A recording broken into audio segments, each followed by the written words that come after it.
Welcome back to another episode of The Hidden Spring with our guest, Mark Solms. Welcome back, Mark. Thank you. Hi. We're getting there, man. You've been bringing us on a journey. I've been going on the journey with the book. I was saying to you that this chapter it took me a little while to get it, but I think you did a really good job of explaining the free energy principle. And I thought the way to start was self-organizing systems and the link to Friston, because his work really paved the way for you and how your model of reality started changing here and how you had this aha moment. Maybe that's a good place to start, and correct me if I'm wrong. That's the right place to start. When we spoke some episodes ago about the brain stem and the fundamental role of brainstem nuclei in the generating of consciousness, and the realization that what it's generating is not some sort of blank wakefulness, but rather something which has a quality, something which has a particular content, being feeling. That led me to become interested in the mechanism of homeostasis, because what those brainstem nuclei are doing is trying to maintain homeostasis. That's long been known, that the homeostasis is a completely basic biological mechanism. It's how we stay alive. And the fact that those same mechanisms, brain mechanisms that maintain homeostasis, also generate feeling, suggests that feeling has something to do with maintaining homeostasis. And I've already gone over this ground before with you, but basically the bottom line is that deviations from homeostasis feel bad, and returning back to homeostasis feels good. Why? Because homeostasis is necessary for life. So it's bad to head away from what is viable biologically, and it's good to head back to what is viable. And so the way that the organism becomes aware of whether what it's doing is good or bad for it is to feel it within this qualitative register of unpleasure and pleasure, as we call it. So it wasn't hard to understand. And in fact, others had explored the same territory before me. Jaak Panksepp and Antonio Damasio, perhaps above all others, had recognized that feeling was fundamentally homeostatic. These brainstem nuclei are homeostatic. So, the feeling is just an extended form of homeostasis. Now, homeostasis is not a complicated thing. It's just saying, this is where I need to be. And if you link it to feeling, I would say, this is where I prefer to be. And deviations from that feel bad. And deviations, movements back to it feel good.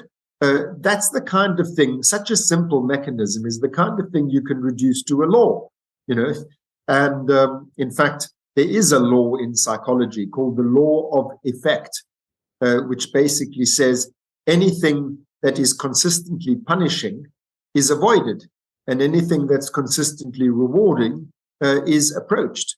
So you seek to repeat things which are intrinsically or repetitively, consistently rewarding, and you seek to avoid those things which are the opposite, which are punishing.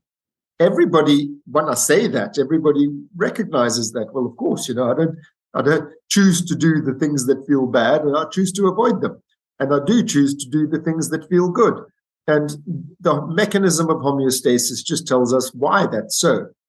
But that law, the law of effect, it can, because it's lawful, can ultimately be reduced to an equation. And everything in science that's lawful can be reduced to an equation, because an equation is just a formal way of describing the lawful relations. That's all it is. People are scared of equations, but that's all they are. They're just formalizing in abstract terms what the lawful relationships are. This equals that is what an equation is. So this thing is the same thing as this. That's what an equation is. So it wasn't entirely surprising in 2013, I read a paper in one of the journals of the Royal Society called Royal Society Interface. And the paper was written by the man you mentioned earlier, Carl Friston. What the paper was entitled was Life as We Know It. And it was a reduction of homeostasis to an equation. That's all it was. It was writing the equation that formally describes the laws of how homeostasis works, the mechanistic laws. Why I was, I mean, in a way, I should have. It's to be expected that such a thing can be done, as what Friston did. But I was suddenly blown away by it, because it was only then, on reading this paper, that it dawned upon me that if feelings are homeostatic, and if homeostasis is such a simple mechanism that it can be reduced to an equation, then feeling can be reduced to an equation. You know, feeling obeys laws. And feeling is the basic form of consciousness. That means consciousness, this most mysterious of all things, you know, can, in principle, can be reduced to mechanistic laws and therefore to an equation. So on that basis, I contacted Carl Friston and said to him, you know, maybe we should be working together, because I think consciousness works homeostatically and you've reduced homeostasis to an equation. Can we not extend your equations to explain the basic laws of consciousness, which brings consciousness into ordinary natural science? And he said, yeah, sure, great, let's do it. And so that's what we did. So that's an introduction to what we're talking about today. Homeostasis is the linking concept between all the mathematics and physics that Friston is engaged with, and all the psychological stuff that feelings have given rise to. You know, all of the bump in psychological literature. You know, you would think these two worlds have nothing to do with each other: mathematics and physics on the one hand, and feelings and psychology and all of that on the other hand. The link between them is homeostasis. I just wanted to help our audience, just bring them on a journey to link it back to, we were talking about learning before. Through reading this chapter and building on the earlier chapters, it made me realize, well, learning is almost a form of homeostasis, in that failure makes me learn what's right. When I get what's right, I'm back on the homeostasis path. So it's almost like, it reminded me of like a game of pinball where I bang off to the side and then I get back on the path again. And this is all homeostasis is the whole time, including things like addiction. So addiction would be I take a hit of whatever the drug is, alcohol, sugar, some type of harder substance, and I go off homeostasis. And then, but it has to come back to balance again. And that's actually where the problem happens, because I need more of the substance again to get back to zero again. You know, homeostasis is an incredible mechanism. It's so simple, and yet it is the foundation of life. It's what distinguishes living things from non-living things. So non-living things, they obey a law called the second law of thermodynamics, which states that in any natural process, entropy will always increase. And so very simple illustrations of that are, if you leave a battery standing on a table, it will run down. That is entropy increasing. If you roll a billiard ball on the billiard table, it will eventually come to a halt. That's entropy increasing.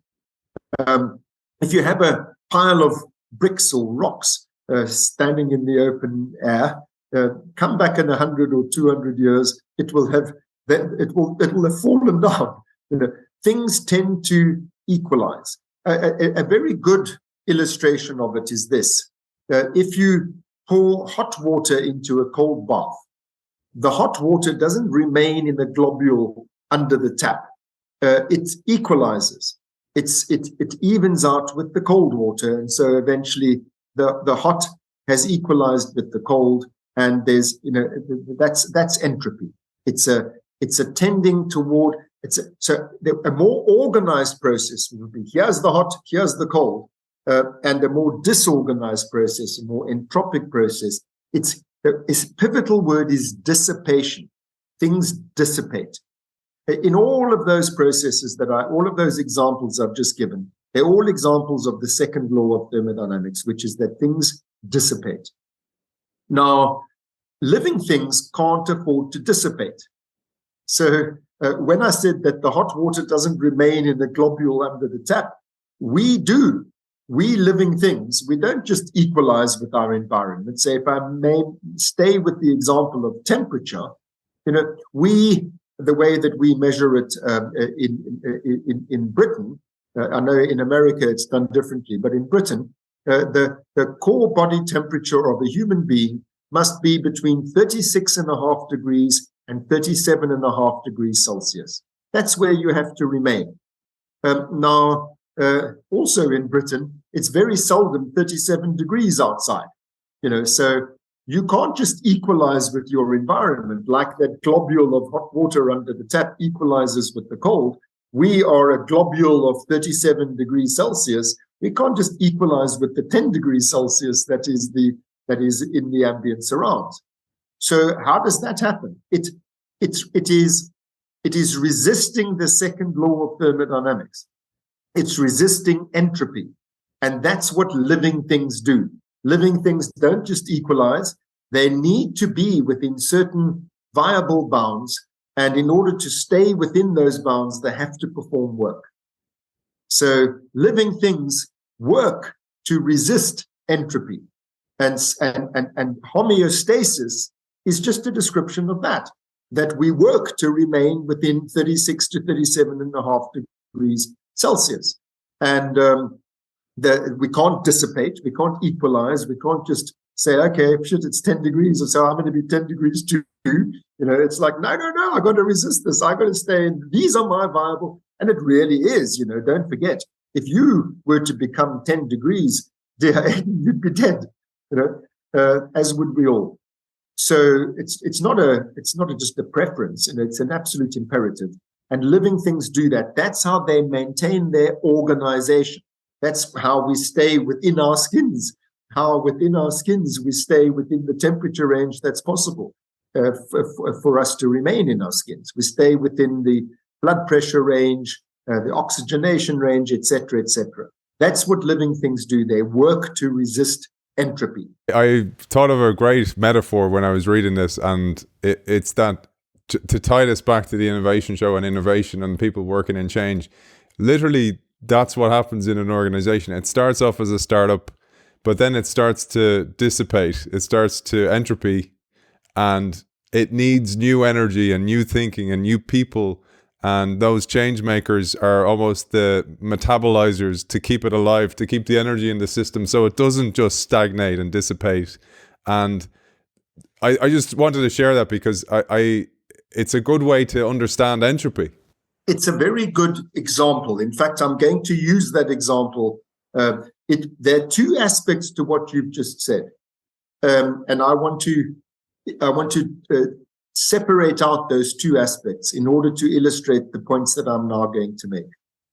So if you deviate from your viable bounds, in other words, if you're moving out of the range that's viable for you, which, by the way, feels bad, so that's where feeling comes into it, then you have to do something that will bring you back into your viable bounds.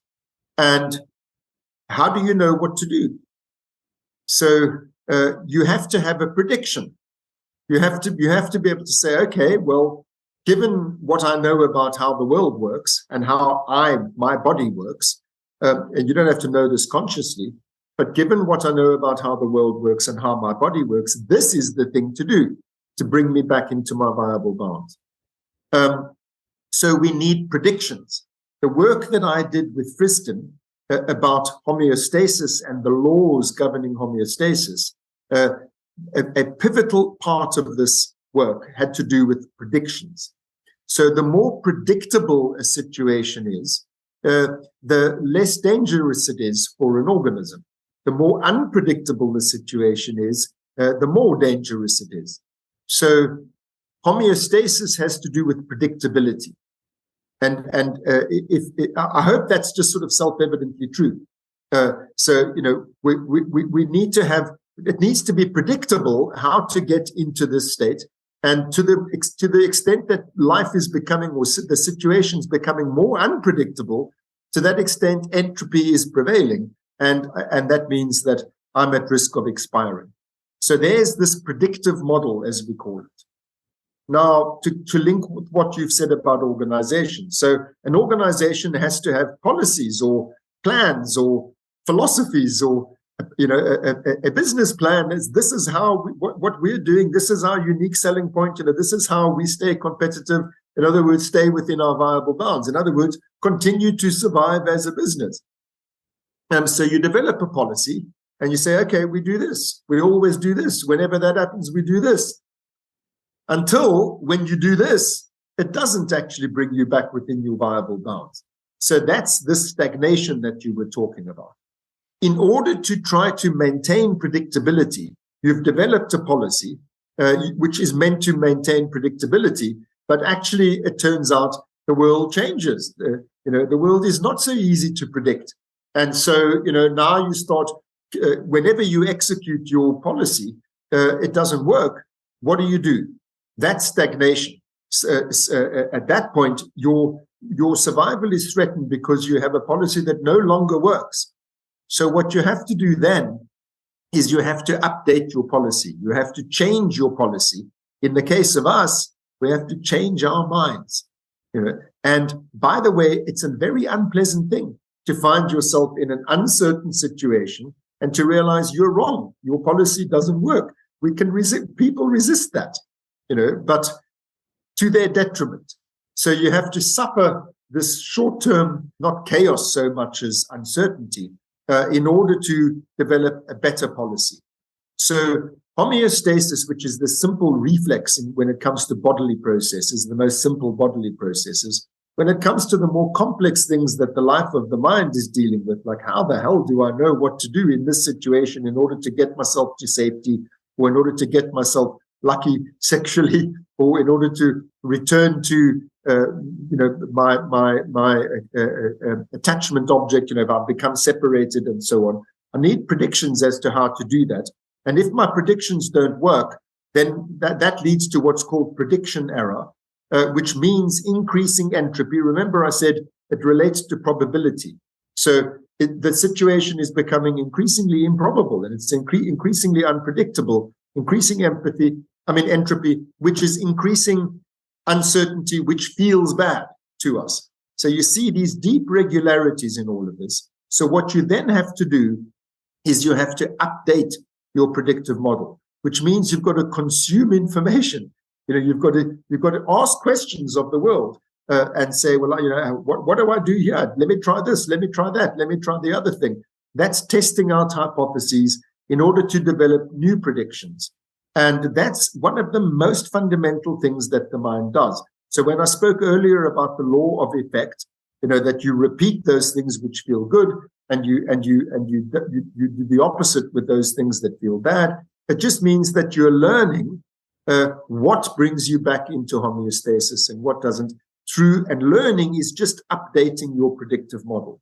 So Friston's work, which is all about statistical physics, which sounds like something horribly daunting, is just about that. It's about learning from experience what works and what doesn't work, and it doesn't always stay the same. So, when you find yourself in a new situation, you have increasing unpredictability, and so you have to then update your predictive model. You have to learn from the experience.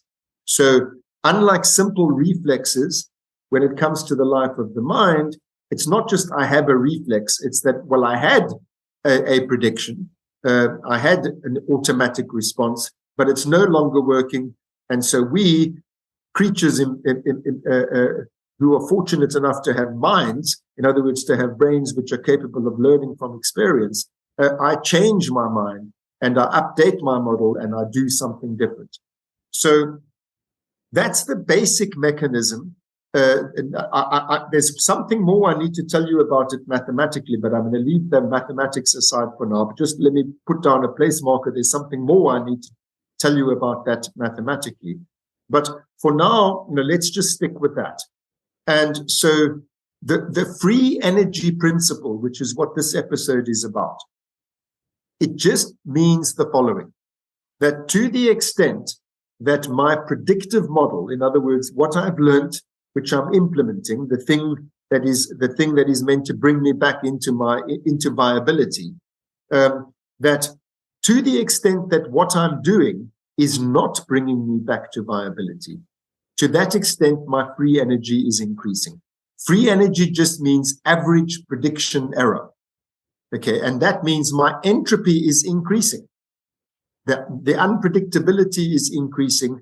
My risk of dissipating is increasing. I'm not able to stay in that as that globule under the tap. I'm starting to even out with the rest of the water. What I'm doing isn't enabling me to maintain my separate existence, so I need to do something different. That means I need to reduce my free energy. So what is free energy? It is, there's a certain amount of energy in every system. And that's got to do with the first law of thermodynamics. I'm not going to bother our audience with all of the mathematics and physics details. But there is a certain amount of energy in every system. That energy is deployed in work. Remember, we have to do work to get back to our viable bounds. Things that don't do work, like non-living things, they just dissipate. We got to do work to stay in a certain range. We're not happy to dissipate.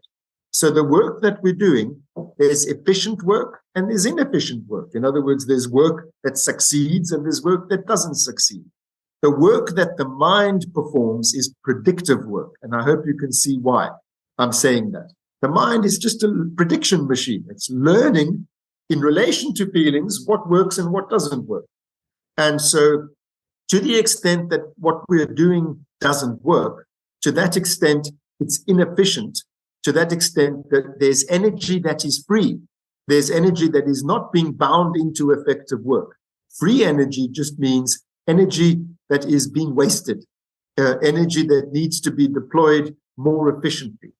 And so this very abstract, very daunting notion of free energy, which is based in physics and mathematics and so on, it just means that. It means it's inefficient. It's a system that's inefficient. It's wasting energy. Here, the energy we're talking about is informational energy. It's energy that has to do with prediction. These are inefficient predictions. These predictions are not working effectively. So I need to change them. In other words, I need to reduce the free energy. Why do we have to link this all to something so abstract as free energy? It's because these are the basic concepts of physics which apply to everything. They don't apply only to minds. They apply to all self-organizing systems. They apply to the whole of the universe.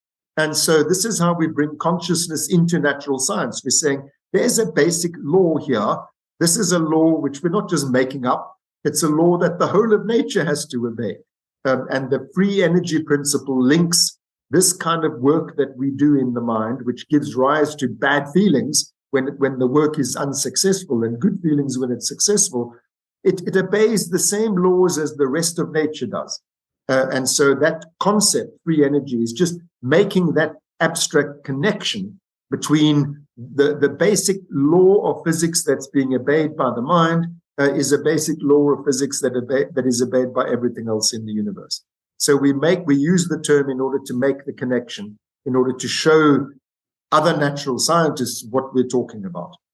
The free energy principle, which is Friston's basic principle, just says that the mind operates to minimize free energy. The brain operates to minimize free energy. In other words, the basic principle governing the whole thing is, how do I develop the most efficient predictions? That is to say, the predictions that are most likely to meet my needs, which is to say, the predictions that are most likely to keep me alive. That's the fundamental law upon which the whole of psychology and dare I say psychiatry is based. Because when you're not able to do that, you feel bad. And psychiatric disorders are emotional disorders. They are forms of emotional distress when our basic emotional needs are not being met. So the free energy principle has incredibly sweeping applicability from clinical psychiatry all the way through to basic physics. And that's the reason why we are so excited about this development, that we're beginning to see the basic structure of how the mind works and how it fits into the rest of the natural world. I'm trying to make sure, right, I'm simplifying it for me, and you've done a magnificent job, and in the book you do a magnificent job, because I had a few of those kind of threshold moments where I had breakthrough moments and I went, okay, and you bring us on that journey, like the globule of water, etc., those analogies. The way I kind of thought of it as well was, if you just think of any of us, that the weekend comes, I want to chill out on the couch. I have been expending energy working or working out, etc. But then I lie on the couch and it's almost like I start to entropy. My muscles start to atrophy if I don't get off the couch and go and do something again, if I spend too much time, or even going to bed every day. And I thought about how, linking it back to some of the things we talked about before, we create cortisol in the morning in order to get us out of bed, to get us to do something. And actually, the whole concept of stress is a good thing from a homeostasis perspective, because it's like kind of going, you should be doing something, or you have that thing on your list, release some cortisol, make me feel uncomfortable in order for me to do something, to expend energy, to get me back to homeostasis again. So that was one thing. And then I went, well, that's exactly what happens in an organization. You have these change makers or change agents within the organization. They're almost like the cortisol saying, something needs to change here or else we're going to atrophy as an organization. We need a new business model, and that's the new update of the mental model for an individual in order to get back to zero or to keep our competitive advantage. And I just wanted to check in with you to go, is that a apt metaphor to bring to life this whole concept? It is an apt metaphor, but in fact, you've covered a number of things there. So let me go through them step by step. First of all, the idea, well, I'm tired, I'm going to rest. I feel like loafing for a few minutes. You say, well, that's increasing entropy. It is and it isn't. And here's one of the reasons why life is difficult. It's because we have multiple needs. So on the one hand, you have to put it at its simplest, you have to carry on working in order to meet your nutritional needs. You need to go out there and get food if you're an animal. But what we do, we go do our jobs in order to earn money, in order to get food, among other things. So there's this work you have to do in order to meet your nutritional needs. But at the same time, you have a need for rest. So, while you're busy balancing your budget in terms of what you need in terms of energy supplies, you're busy going into overdraft in terms of what you need in terms of rest, because we have multiple homeostats, because we have multiple needs, and so we have conflict. So on the one hand, you need to get back to work. On the other hand, you're tired. So you meet this need up to a certain point, then you prioritize the other one again, then you meet this one, and sadly, they're not just two. There's really a large number. So this is what the great task of life is about, is first of all, balancing all of these different needs, and secondly, learning how to meet each one of them and how to meet them in ways that minimize the conflicts between them. So that's the one thing I wanted to say. It's about, it's about the multiplicity of needs. Then you were speaking about innovation and disruption and so on in the business situation. It kind of links to the multiplicity of needs, and it does in the following way. You could say, well, which I think is worth saying, if it ain't broken, don't fix it. So you've got a predictive model. In other words, you've got a business plan. You've got how your business is surviving, how your organization is surviving within the jungle of the particular field that you're in. And it's not broken, so let's not fix it. Why disrupt the whole thing? Well, I'll tell you one reason why is because it helps to have a proactive plan.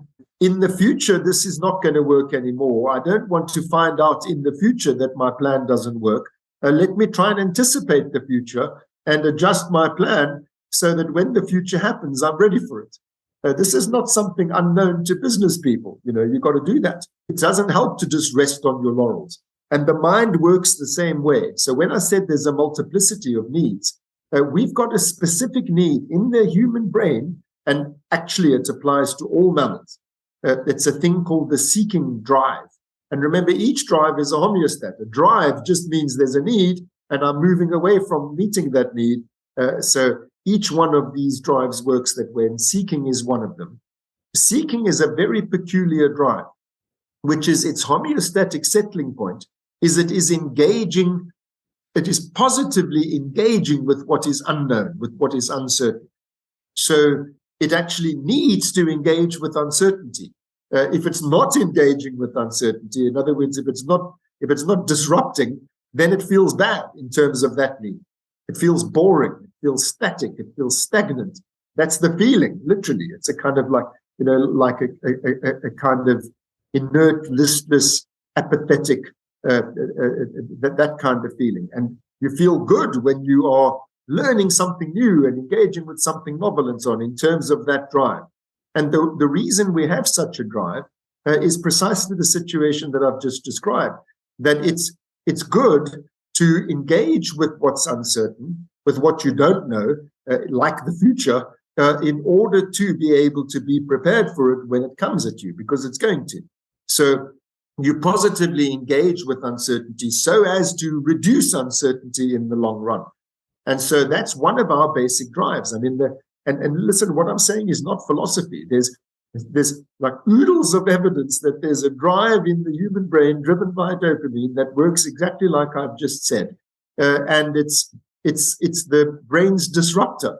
It's the novelty seeker. It's the thing that engages with uncertainty, that takes risks. Obviously, that can be done badly and it can be done well. So you need predictions about how best to deal with this need to engage with uncertainty. To link it to psychiatry, an extreme form of engaging with uncertainty is called mania. It's too much optimism, too much novelty seeking, too much hyper-distractibility, too much expectation that everything new is good and it's all going to turn out great. It's not true. While saying that, linking with psychiatry, the opposite is depression, as I was saying earlier about lethargy, and so on. So I'm sorry, I'm probably meandering a little bit. This is awesome. All over the place. Awesome, absolutely awesome. And because you're actually explaining it really, really well in language of the realm in which many of our listeners work, which will really help them understand it. Because even to a point of many people, we spoke about this before in a previous episode about dopamine, that just like somebody might be manic, it's because of an excess of seeking, and that means they're more dopaminergic, so maybe their dopamine levels are higher. And that goes back to what we said: if your dopamine levels are lower, you're going to be less seeking and less inclined to get out there and see what's out there and be curious. And I always think, Mark, that's really important to understand when you work in an organization and you're going, why is nobody checking out the future and looking for new scenario planning to a possible threat that's out there in the future? It's because we're all different. And I actually think, even if you bring that as and this is a nice segue maybe to self-organization, if you bring that to a species like ants, who are extremely successful species, who have evolved amazingly and survived much longer than human beings, if you bring that to bees, they all have a specific number of the population who are seekers and who will go, okay, you guys mind the colony. My job is to go out there and see, is there more colonies? Is there better flowers? Is there more pollen? And I'll bring that information back. And I think when you look into nature, and as you go looking for the source of consciousness, the patterns are almost always the same. And including self-organization, and I thought about self-organization when I was reading this chapter. it's actually also entropy. It's like the electrons or neurons or whatever will bash around until they find their little slot, and then they'll settle. But then if they settle too long, they'll entropy. Absolutely. So what you were saying about in an organization, there are those who just want to keep everything the same, and there are those who want to seek greener pastures and new opportunities. And what's needed is a balance. And that goes back to where this part of our conversation began, when you spoke about, just being tired and wanting to loaf. And you said, well, that's increasing my entropy. I said, no, it's increasing entropy in relation to one need, but decreasing entropy in relation to another. And the great task of life is to learn how to balance these things. How do you learn that? Well, that's what predictive modeling is all about. Learning is just predicting. That's what learning is for. On the basis of what happened in the past, what do I expect is going to happen in the future? So that question of balance. Likewise, when you speak about complex self-organizing systems like bee colonies, not everyone does the same in the colony. There's a specific task performed by one lot and another task performed by another lot. If they all did the same thing, it wouldn't be as good as this division of labor. And division of labor is not a concept unknown in business, specialized departments and so on. So what you said at the end there about how there are deep regularities, one finds that there's certain sort of principles, whether you're studying consciousness or bees or business science, there's certain kind of basic truths that you come upon. And when you do, you know that you've really understood it, that because ultimately there are only so many principles, that underpin the way that the universe works. They in Newton's day, it seemed pretty simple. Now, okay, it's not as simple as Newton thought, but it's still, pretty straightforward. The whole of quantum physics can be reduced to a few equations. These are the deepest organizing principles. When you can link phenomena in any field to these deep principles, then you're getting to the essence of how they work, because ultimately every system has to obey these basic principles that govern the whole of nature and the whole of the universe. Beautiful. Even on our conversation, you're deepening my understanding, which I'm very grateful for, and also I'm sure that's happening for many of our audience as well. And I just, there's a few terms you told me to remind you, and I know time's against us, about the mathematical term. I don't know whether you're thinking of Markov blankets or Claude Shannon, perhaps, but probability maybe. But the other thing I thought was really useful was the term surprisal, because again, we talk about this often in the business literature and strategy literature, is like organizations have, so they either exploit or explore, and that's seeking, and that's homeostasis as well. So you have a homeostatic organization, and it's always trying to, but in order to be homeostatic, it needs to constantly add energy, but not everybody, because it still needs to run the organization. A balance between explore and exploit. That's what's required. Exactly. And then I thought about something you said earlier on, and you wrote about, was you're giving a 2-hour lecture. Your body has a priority of what it's doing first. It goes, need to do the lecture. And then as soon as you finish the lecture, you go, oh, I've needed to go to the toilet for the last hour. But in your hierarchy, the more important thing was to deliver the lecture. And that also goes to businesses, and that goes to each of us as well. And that's why even I was telling my son, he's 12, I was saying, you need to learn to prioritize, because prioritization is so important for survival and thus homeostasis. So you were reminding me of a few concepts, and you had spoken a little earlier of self-organization. So I just want to make sure that our audience understands, first of all, the business of self-organization. When I was saying this is what living things do, as opposed to non-living things, I could have said it more simply, that this is what self-organizing systems do. Because living things are just a special form of self-organizing system. That globule of water that stays under the tap is self-organizing. In other words, it's doing something to remain, it's maintain its own existence. The opposite is dissipation. So Homeostasis is in the service of self-organization, in other words, in service of maintaining the existence of the system. The most basic thing that's required for a system to maintain itself is it has to draw a line around what is me and what is not me, what is the system and what isn't the system. Because if there isn't a boundary, then how do you maintain the existence of that thing in relation to everything else which is not part of the system, if you dissipate with that? So that boundary is the concept that mathematically explains how boundaries work, is a concept called the Markov blanket.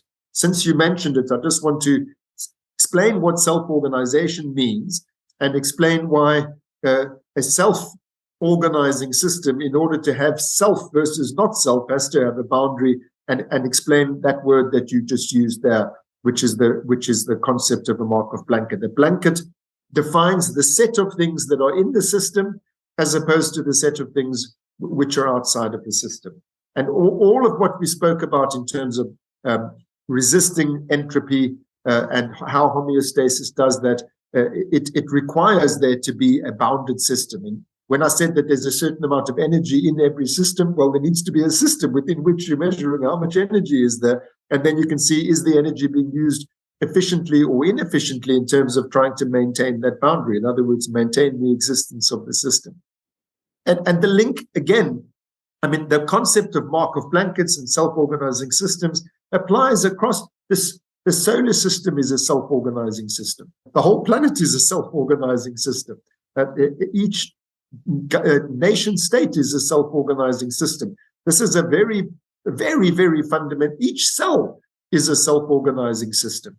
But each human being, with our skin, this is where I end, this is where I begin. We're self-organizing systems. And, if it sounds like such a massive overgeneralization as to be meaningless, I'm afraid it's not meaningless. It is fundamental. Why it sounds so generalized is because it is so generally applicable. It's what distinguishes between a thing that maintains its existence and a thing that dissipates. Now, I told you that in order for us to be able to maintain our existence, if we're going to be adaptive, because things that are not adaptive, and I'm sorry to tell you, to remind you rather, that bees have had a hard time of it recently, because they've got certain fixed predictive models, and the world suddenly changed, and the world suddenly doesn't behave the way that their model predicts. And so we're a little bit worried about bees. Are they going to be able to adapt? Bees don't have brains like we do. They are a social. The brain of the bee is perhaps the brain of the whole group, because of this division of labor that I was speaking about earlier. But still, it's not clear that bee brains like ours are able to say, okay, this isn't working, and you know what? None of my predictions works. Now I've got to come up with something entirely new. It's not clear that bees are capable of coming up with something entirely new. So again, I just wanted to get that in order to illustrate what feeling is for. Feeling is in order to be able to suck it and see, okay, I don't know if this is going to work. I don't want to have to do it and die, and only then I know it didn't work. I want to know, how is this going? Is this working or isn't this working? That's what feeling is for, and that's why feeling drives the whole business of the law of effect that I spoke about earlier. I and my colleague Jaak Panksepp, we renamed it the law of affect. In other words, it's a law that is regulated by feeling. And the law of effect is a law of learning. So learning is all kind of like grounded in this business of feeling. And bees can learn within very narrow confines. There's certain kind of possibilities, to be able to transcend those bounds and explore radically uncertain, radically unknown new possibilities and adapt to them, is an enormous advantage. So I told you that this business of learning is basically prediction. That's what learning is for. It's for predicting the future on the basis of the past. So learning, the brain is a prediction machine, as I've said. And then to come to the mathematics. By the way, speaking of very generalizable things, Galileo said the law of nature is written in the language of mathematics. So this is this deep abstractions which apply across the board because they are such deep abstractions. They formalize just how nature works. So I said that what Friston and I did was to try to formalize the laws that describe and prescribe how this predictive brain works, the predictive brain in relation to feeling. And then I said that there's a distinction I need to draw there, which I haven't yet drawn. I said that there's inefficient and efficient predictive models.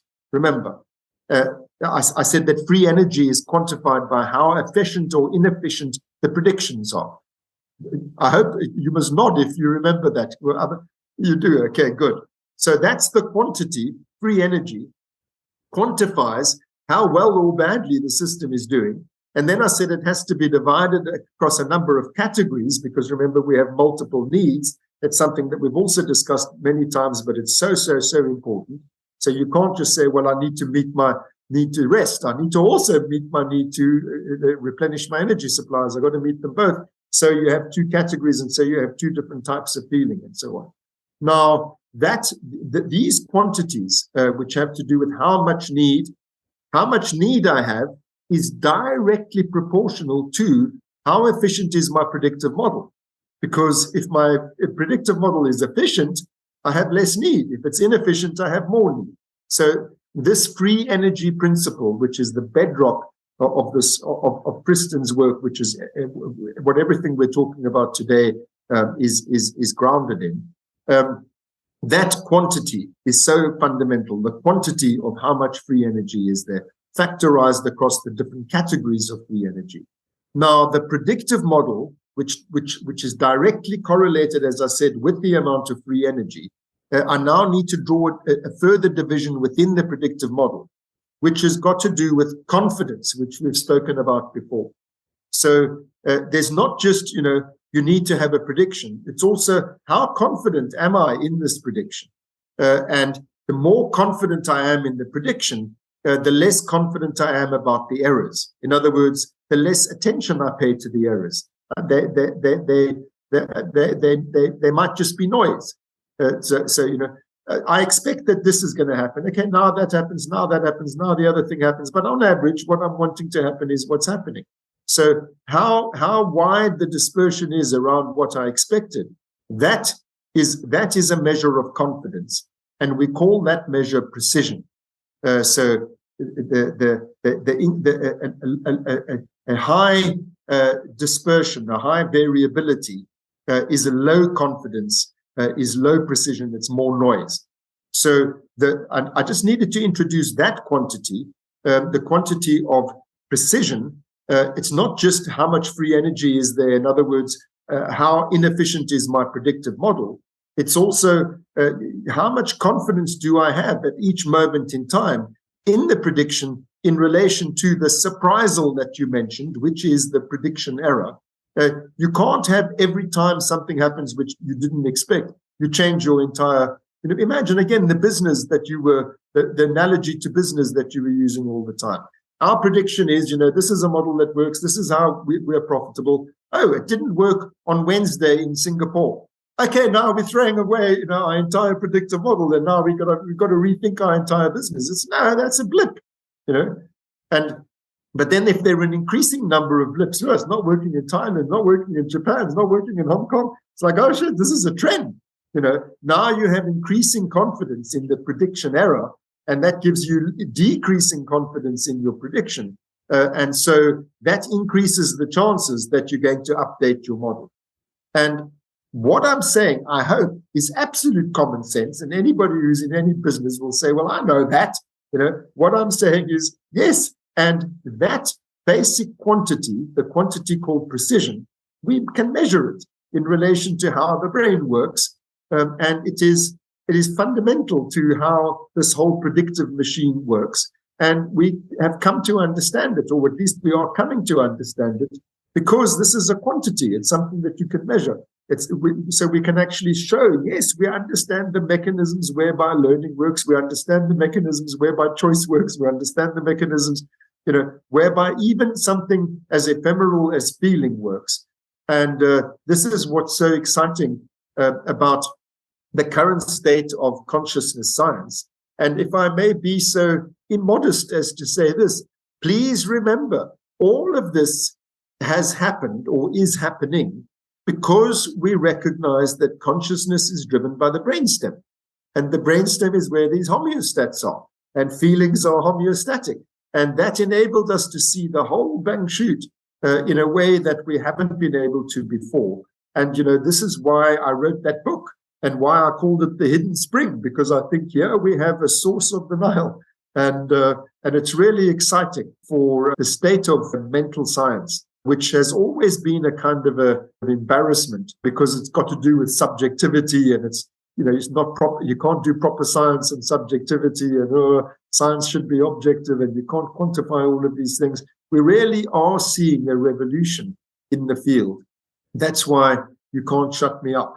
I love listening to it. I have so much more questions, but you have to go. And I just want to point the books behind me there, The Hidden Spring, The Journey to the Source of Consciousness. It's a brilliant read, and you can hear how excited Mark is there as well. And you have, as you read it, you have these moments of, that's just a pattern that can be applied here or there or everywhere. It's great. Like even Markov's blanket, I was thinking about how a child in the terrible twos is really just trying to get a Markov's blanket around what's the boundaries. And if it doesn't get the feedback from the parents to go, no, you can't do that, it feels uncomfortable. And I was thinking, well, that's just a child trying to get to a period of homeostasis. Animals do that. They urinate to create a boundary, and then they operate with inside the boundary. There's so many moments of that, and I kind of go, oh, that's just that, and that's just that. And I think that's what's beautiful. And you've set us up beautifully, Mark, for where we're going next. But it really does come together, and I have to commend you on that, because I just don't think people read enough. And one of the fears when you have a book as comprehensive as yours is that people don't continue on the journey for the dots to connect. And that's why I'm so grateful that you've done this show. Hopefully people are still with us and have joined us on the journey to be able to look back and go, that's why he was talking about that. That's why the brainstem is so important. That's why feelings are so important and affect is so important, because they almost stimulate homeostasis again, or the need for homeostasis, or the need to reduce free energy in the system. Absolutely. It also, you were saying every now and then you realize, so that's the same thing. And, I understand what's going on here. And here I have a glimpse of insight. For me, it happens also with my own experience of my own life, that I now experience. It's even something, as I keep on saying, as ephemeral as feeling. Once you realize it's homeostatic, you see all the time, I see. So this feels good because of that, and this feels bad because of that.